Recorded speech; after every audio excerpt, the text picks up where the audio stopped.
السلام علیکم ورحمۃ اللہ وبرکاتہ۔ پیارے ناظرین، آج ہم بات کرنے جا رہے ہیں ایک ایسے سوال پر جو ہر دل میں جنم لیتا ہے۔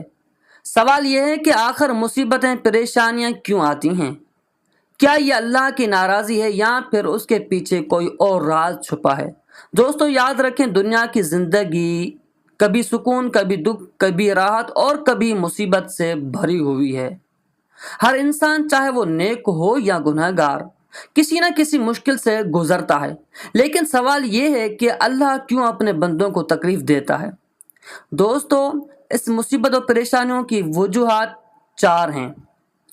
نمبر 1 ہے آزمائش۔ اللہ تعالیٰ قرآن مجید میں فرماتا ہے وَلَنَبْلُوَنَّكُمْ بِشَيْءٍ مِّنَ الْخَوْفِ وَالْجُوعِ وَنَقْصٍ مِّنَ الْأَمْوَالِ وَالْأَنفُسِ وَالثَّمَرَاتِ وَبَشِّرِ الصَّابِرِينَ۔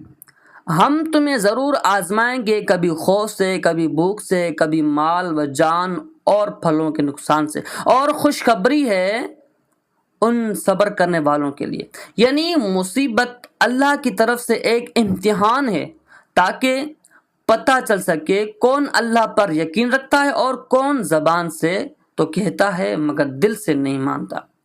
دوستو، نمبر 2 وجہ ہے گناہ کا کفارہ۔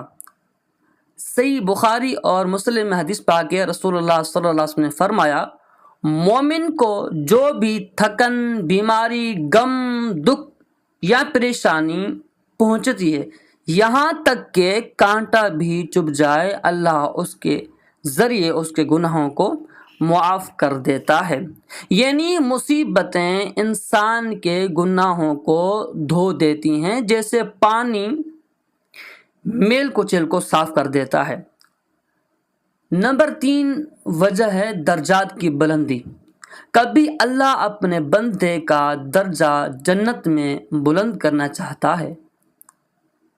اس بندے کے نیک اعمال اس درجے تک نہیں پہنچا پاتے تو اللہ تعالیٰ اسے آزمائش دیتا ہے۔ جب وہ صبر کرتا ہے تو اللہ اس کا مقام بڑھا دیتا ہے۔ دوستو، نمبر 4 اور یہ آخری وجہ یہ ہے کہ غفلت ختم کرنے کے لیے۔ انسان جب خوشحال ہوتا ہے تو اکثر اللہ کو بھول جاتا ہے۔ مصیبت آتی ہے تو اسے یاد دلاتی ہے کہ اصل سہارا، اصل مددگار اور اصل مالک صرف اللہ ہے۔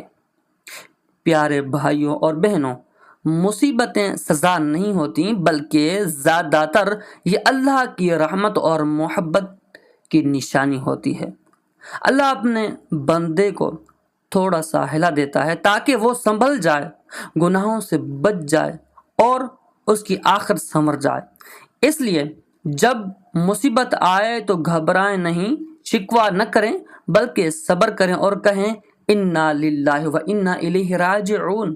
ہم اللہ کے ہیں اور ہمیں اسی کی طرف لوٹ کر جانا ہے۔ دوستو، آپ سے گزارش ہے کہ ویڈیو کو شیئر کریں۔ ہو سکتا ہے آپ کے شیئر کرنے سے کوئی مایوس دل سنبھل جائے۔ السلام علیکم ورحمۃ اللہ وبرکاتہ۔